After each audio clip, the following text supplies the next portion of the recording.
आप सभी को मेरा नमस्ते। बच्चों कैसे हो? अच्छा है। अच्छा, आपने कल का गृह कार्य किया है? हाँ। बहुत अच्छे। तो आज हम व्याकरण सीखेंगे। व्याकरण में सर्वनाम को सीखेंगे हम। क्या सीखेंगे? सर्वनाम। सर्वनाम की परिभाषा देखो, मेरे साथ साथ आप दोहराओगे एक बार। देखो, वह शब्द जो संज्ञा के बदले में आए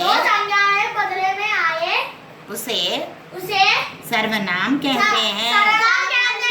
फिर एक बार पढ़िए। वह शब्द जो संज्ञा के बदले में आए उसे सर्वनाम कहते हैं।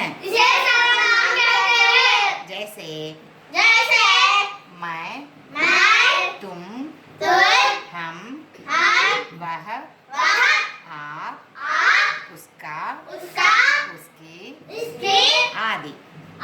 अभी मैं आपको समझाती हूँ कुछ उदाहरणों के द्वारा कि सर्वनाम किस तरह संज्ञा के बदले में आता है। देखिए, यहाँ मैं मोहन लिखी हूँ। मोहन चौथी कक्षा में पढ़ता है। मोहन यहाँ क्या है? संज्ञा। मोहन क्या है यहाँ? संज्ञा है यहाँ। मोहन क्या है? संज्ञा है। तो यहाँ वाक्य देखिए, मोहन के बारे में कुछ वाक्य लिखी हूँ। देखिए, मोहन स्कूल जा रहा है। मोहन के पिताजी पुलिस है। मोहन के माताजी डॉक्टर है। मोहन की बहन खाना बना रही है। देखिए, यहाँ हर वाक्य में अगर हम मोहन के बारे में बताते समय मोहन मोहन मोहन करके लिखने से क्या होता है, यहाँ वो अच्छा नहीं लग रहा। वाक्य देखने में अच्छा नहीं लग रहा, सुनने में अच्छा नहीं लग रहा। इसीलिए मोहन के बदले हम सर्वनाम का प्रयोग करेंगे। जैसे वह स्कूल जा रहा है। मोहन के बदले में हमने यहाँ क्या प्रयोग किया है? वह स्कूल जा रहा है। हाँ, मोहन के पिताजी पुलिस है। यहाँ मोहन के बदले में हम सर्वनाम का उपयोग कर रहे हैं। उसके पिताजी पुलिस हैं। मोहन की माता जी डॉक्टर है। उसकी माता जी डॉक्टर है। और मोहन की बहन खाना बना रही है। उसकी बहन खाना बना रही है। इधर इस तरह संज्ञा के बदले हमने क्या किया है? सर्वनाम का प्रयोग किया है। इसी को हम क्या कहते हैं? सर्वनाम। क्या कहते हैं? ये सर्वनाम के उदाहरण, यानी संज्ञा के बदले में हमने सर्वनाम का प्रयोग किया है। इन शब्दों को हम क्या कहते हैं? सर्वनाम। जैसे वह, देखिए, वह, उसकी। देखें, तो नाम के बदले में हमने इन शब्दों का प्रयोग किया है। उसे ही हम क्या कहते हैं? सर्वनाम। क्या कहते हैं? सर्वनाम। बच्चों देखिए, सर्वनाम के कितने भेद होते हैं? 6 भेद होते हैं। सर्वनाम के कितने भेद होते हैं? 6 भेद होते हैं। बोलिए, सर्वनाम के 6 भेद होते हैं।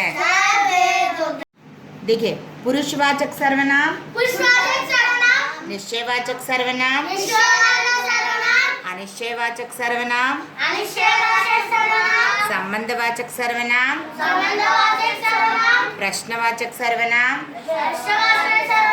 निजवाचक सर्वनाम।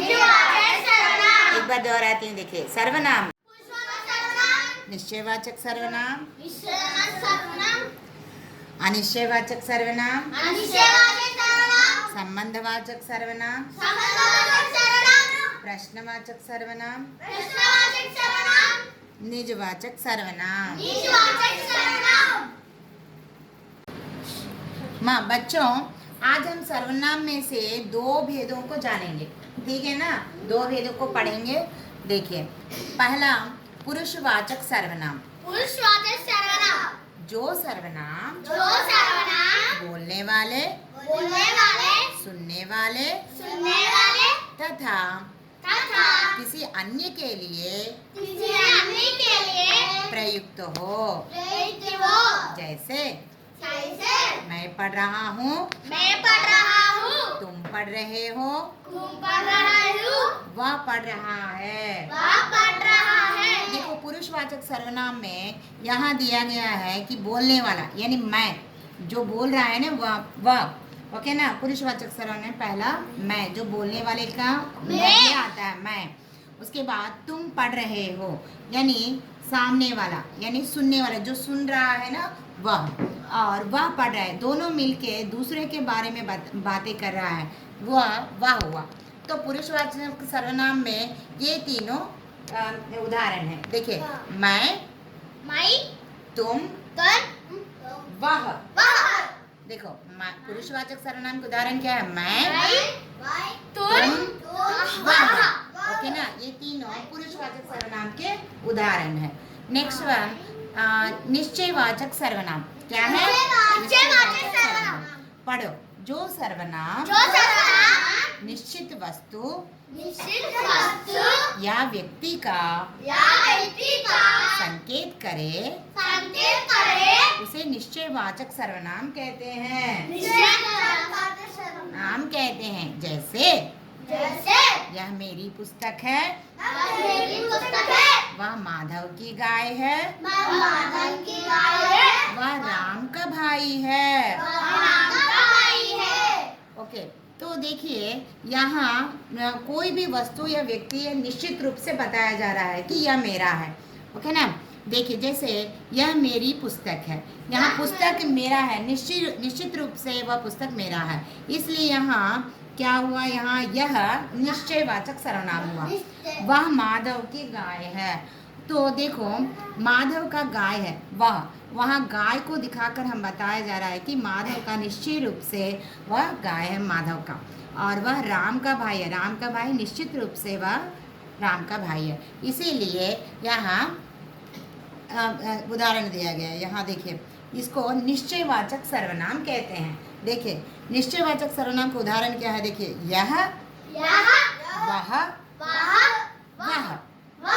देखिए, निश्चयवाचक सर्वनाम का उदाहरण क्या है? देखा ना, तो इस तरह से पुरुषवाचक सर्वनाम और निश्चयवाचक सर्वनाम आज हम सीखे हैं। तो आपको मैं इसी में से गृह कार्य दे रही हूँ।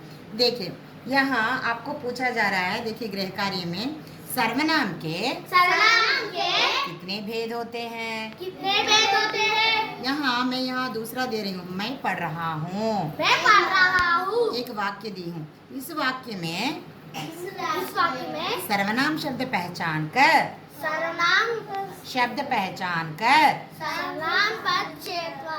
लिखिए।